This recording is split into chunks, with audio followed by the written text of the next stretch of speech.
Hello everyone, welcome back to Pratishtha Vidyalaya. आप सभी का प्रतिष्ठा के विद्यालय में बहुत बहुत बहुत स्वागत है।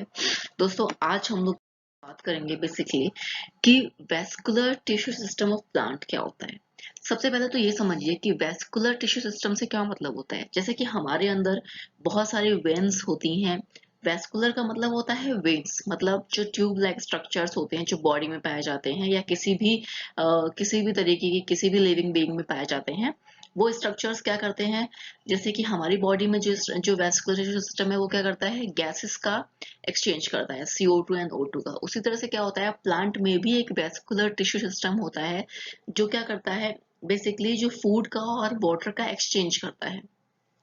अब बात करते हैं कि ऐसे कौन से दो ऑर्गन्स हैं जो कि बेसिकली वेस्कुलर टिश्यू सिस्टम में प्लांट के पार्टिसिपेट करते हैं।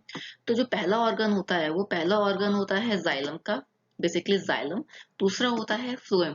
बेसिकली जाइलम का काम क्या होता है, जाइलम क्या करता है, रूट्स से वाटर को लेता है एंड उसको अपवर्ड मूवमेंट में ले जाता है एंड स्टेम एंड लीव्स को देता है। Basically the xylem distributes water and dissolve minerals upward through the plant from roots through the leaves. Basically root से उस वाटर को वो क्या करता है, वाटर जो प्लांट्स होता है उसके अदर पार्ट्स में ले जा करके वो डिस्ट्रीब्यूट करता है। उसी तरह से फ्लोएम का क्या काम होता है, फ्लोएम बेसिकली क्या करता है, फूड को लीव्स से रूट्स की तरफ लेकर के जाता है। जिन पार्ट्स को प्लांट्स के फूड की नीड होती है वो लीव्स से उस फूड को लेता है और उन पार्ट्स तक पहुंचाता है। बेसिकली ये दो ऑर्गन्स हैं जो कि प्लांट्स के वेस्कुलर सिस्टम में पार्टिसिपेट करते हैं। अब बात आती है कि जो डाइकोटिलेडोन्स स्टेम्स होते हैं उसमें किस तरीके का वेस्कुलर सिस्टम पाया जाता है। बेसिकली इसमें क्या होता है कि जैसा कि आप इस डायग्राम में देख सकते हैं कि ये फ्लोएम बना हुआ है, बीच में एक कैम्बियम रिंग आ गई है और फिर जाइलम आया है। बेसिकली इसमें क्या होता है कि ये जो वेस्कुलर सिस्टम बना हुआ है इसमें बीच में एक कैम्बियम रिंग पाई जाती है। कैम्बियम रिंग का बेसिकली क्या वर्क होता है, ये सेकेंडरी ग्रोथ में पार्टिसिपेट करती है। जो सेकेंडरी ग्रोथ होती है उसका क्या मतलब होता है, बेसिकली जो प्लांट का इलोंगेशन जो होता है वो प्लांट प्राइमरी ग्रोथ से होता है। लेकिन डाइकोटिलेडोन प्लांट्स जो होते हैं बेसिकली उसमें क्या होता है, सेकेंडरी ग्रोथ पाई जाती है। सेकेंडरी ग्रोथ प्लांट की मोटाई को बढ़ाती है, उसको मैकेनिकल सपोर्ट देती है, उसको प्रोटेक्शन देती है। सिंस ये सेकेंडरी ग्रोथ सिर्फ और सिर्फ डाइकोटिलेडोन्स में ही पाई जाती है, मोनोकोटिलेडोन्स में किसी भी तरीके की कोई सेकेंडरी ग्रोथ नहीं पाई जाती है। इसको समझने की कोशिश करिएगा। So basically, cambium is present between the phloem and xylem. Such vascular bundles, because of the presence of cambium, possess the ability to form secondary xylem and phloem tissues. Basically, क्या होता है कि पहले बनते हैं प्राइमरी जाइलम्स एंड प्राइमरी फ्लोएम्स, जिसके through primary structure होता है, प्राइमरी जो फंक्शंस होते हैं लाइक इलोंगेशन होता है। फिर आता है अगर कैम्बियम प्रेजेंट है तो कैम्बियम क्या करती है, सेकेंडरी जाइलम एंड फ्लोएम बनाती है, जिसकी वजह से क्या होता है, प्लांट्स की मोटाई बढ़ना स्टार्ट होती है। तो इसीलिए हम लोग इसको बोल देते हैं open vascular bundles. Why? Because cambium is present in between phloem and xylem. Phloem और जाइलम के बीच में कैम्बियम के प्रेजेंस की वजह से ऐसे वेस्कुलर बंडल्स जो होते हैं वो ओपन वेस्कुलर बंडल्स कहलाते हैं। अब बात करते हैं मोनोकोटिलेडोन्स की। तो बेसिकली क्या होता है कि जैसे कि इसमें लिखा हुआ है और आपको इस डायग्राम में भी दिखेगा कि कोई भी कैम्बियम एक्टिविटी, कोई भी कैम्बियम स्ट्रक्चर शो नहीं हो रहा है, कोई भी कैम्बियम रिंग यहाँ पर शो नहीं हो रही है। तो आप इसको समझिए कि जिन वेस्कुलर बंडल्स में कैम्बियम रिंग प्रेजेंट नहीं होती हम उसको बोल देते हैं क्लोज्ड वेस्कुलर बंडल बेसिकली।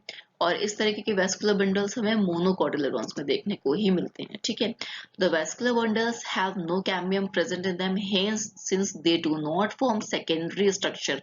जैसा कि मैंने आपको बताया कि जो सेकेंडरी स्ट्रक्चर है वो सिर्फ डाइकोटिलेडोन्स में ही मिलता है, मोनोकोटिलेडोन्स में नहीं मिलता, क्योंकि इसमें कैम्बियम प्रेजेंट नहीं होता है फ्लोएम एंड जाइलम के बीच में, जो कि सेकेंडरी ग्रोथ के लिए रिस्पॉन्सिबल है, प्राइमरी रिस्पॉन्सिबल है।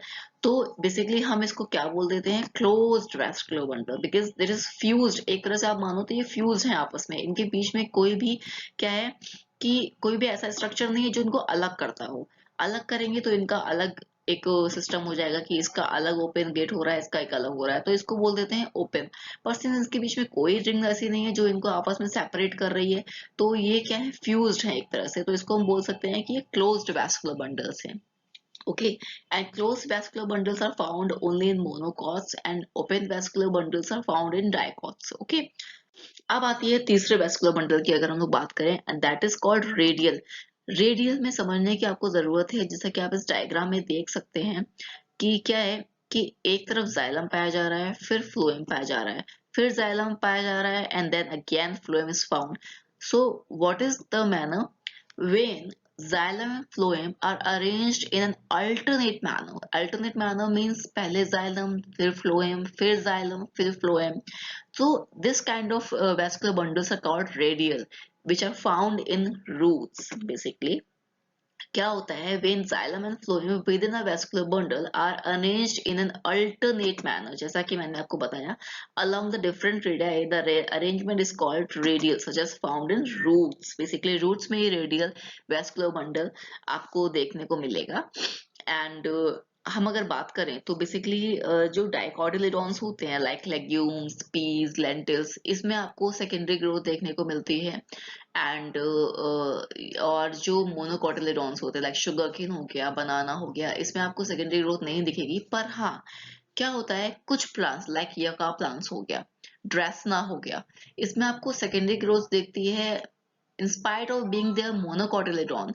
वो मोनोकोटिलेडॉन होने के बावजूद वो सेकेंडरी ग्रोथ शो करते हैं, बट वो सेकेंडरी ग्रोथ नॉर्मल ग्रोथ नहीं होती. उसको हम बोलते हैं अबनॉर्मल या फिर एनामोलस थिकनिंग, जिसकी वजह से जो एक अबनॉर्मल थिकनिंग है उसमें कैम्बियम प्रेजेंट नहीं होती है, तो उसमें कोई भी प्रोसेस सेकेंडरी स्ट्रक्चर की नहीं होगी. वो एक एनामोलस थिकनिंग कहलाएगी या फिर एक अबनॉर्मल ग्रोथ कहलाएगी. आई होप कि आपको मेरा ये जो वीडियो है वैस्कुलर सिस्टम पे आपको समझ में आया हो. अगर कोई भी आपको डाउट लगता है, please please please do right in comment section so that I can know about that and I can solve your issue also. So I hope, please like and subscribe my channel. Next day मैं फिर आऊंगी एक नई video के साथ में, नए topic के साथ में. आप भी मुझे कमेंट सेक्शन में बताइए कि आपको कोई ऐसा टॉपिक है जो कि समझना है. Definitely I will try that out. Okay, तब तक के लिए बाय बाय.